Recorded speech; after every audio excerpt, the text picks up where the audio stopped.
देश में पहले चरण के जो मतदान हैं वो पूरे हो चुके हैं। हमारे साथ इस वक्त मौजूद हैं जयपुर शहर से बीजेपी की लोकसभा प्रत्याशी मंजू शर्मा जी। मैम, वोटिंग हो चुकी है, रिलैक्स मूड के अंदर नजर आ रहे हैं, क्या कुछ कहेंगे? वोटिंग हो चुकी है, कार्यकर्ताओं ने बहुत मेहनत करी है और जयपुर की जनता ने बहुत स्नेह दिया है, तो मैं रिलैक्स में हूँ। काफी दिनों बाद में परिवार के साथ बैठे हुए नजर आ रहे हैं, आपके साथ आपकी बहू है, आपकी भाभी हैं, क्या कुछ कहेंगे? क्या कुछ चर्चाएं हुई है परिवार के साथ? मैंने अभी सोचा है कि इलेक्शन की चर्चा तो बाद में करेंगे, आज तो घर परिवार की बात कर लेते हैं बस।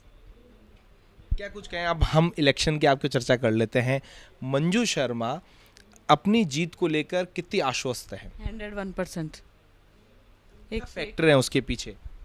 जयपुर की जनता का स्नेह, हमारे कार्यकर्ताओं का जोश, उनकी मेहनत और प्रधानमंत्री नरेंद्र भाई मोदी जी के किए हुए काम। लेकिन जो कांग्रेस के प्रत्याशी हैं वो स्टार्टिंग में कहते हुए नजर आए कि ना पैसा है ना धेला है, मैं अकेला हूं और अब हारे का सारा बाबा शाम हमारा। क्या कुछ कहेंगे? मंजू शर्मा जी के साथ में कौन है?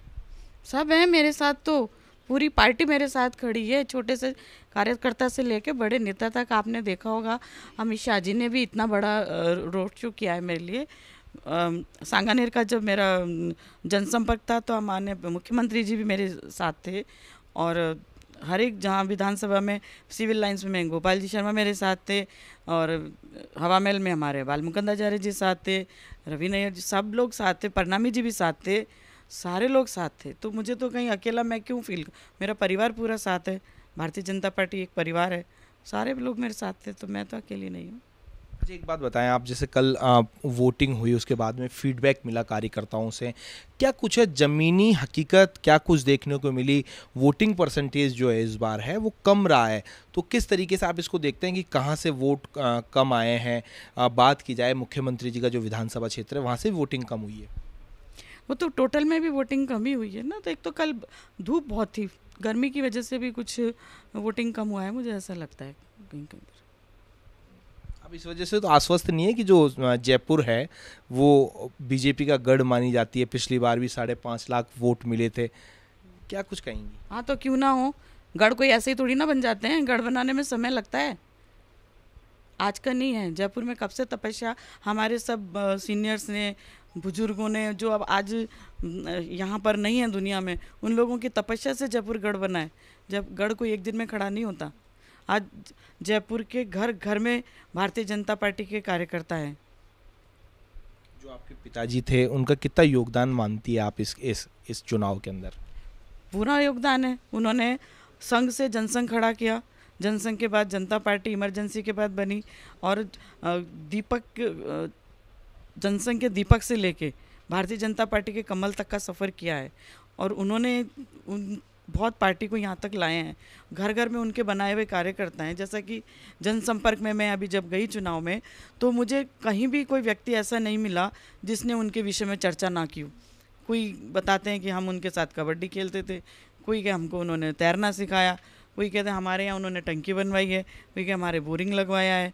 तो ये सब काम उन्होंने वर्षों बरस किए हैं यहाँ पर, तो ऑब्वियस उनका तो पार्टी को लाभ है। मुझे क्या, पार्टी को लाभ है भाई साहब। क्या कुछ लगता है कि इस बार जो वोटिंग परसेंटेज कम हुई है तो उसमें कहीं ना कहीं ऑल ओवर बीजेपी को कहा जा सकता है कि कोई नुकसान, या वोटिंग परसेंटेज कम होने से कोई किसी भी तरीके का कोई खतरा? बीजेपी को कोई नुकसान नहीं है।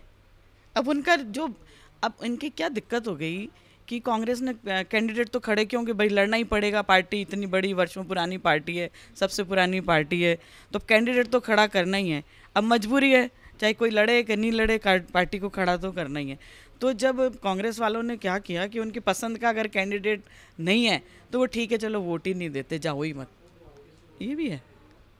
ये भी देखने को मिला है। अच्छा, एक इससे हटकर बात करते हैं कि जो पेपर लीक का जो मामला था उसकी बात की जाए, ईआरसीपी है, इसको कितना आप वो देखती हैं कि ये कितना फ़ायदेमंद रहा है 12 ऑल ओवर राजस्थान की सीटों के ऊपर बात की जाए तो? सीटों की बात तो इस विषय में तो नहीं करनी चाहिए, मुझे लगता है वो तो बच्चों के भविष्य की जो बात थी उसकी बात करना चाहिए, और उसके लिए हमारी गवर्नमेंट ने आते ही जो भी हैं उनके दोषित लोग हैं उनको सब पर कार्रवाई चली रही है। तो देखिए, ये हैं हमारे साथ मंजू शर्मा जी, जो जयपुर शहर से लोकसभा की जो बीजेपी की प्रत्याशी हैं और अपनी जीत को लेकर पूरी तरीके से आश्वस्त नजर आ रही है। न्यूज़ 18 राजस्थान के लिए सहयोगी शेर सिंह के साथ रोशन शर्मा की रिपोर्ट।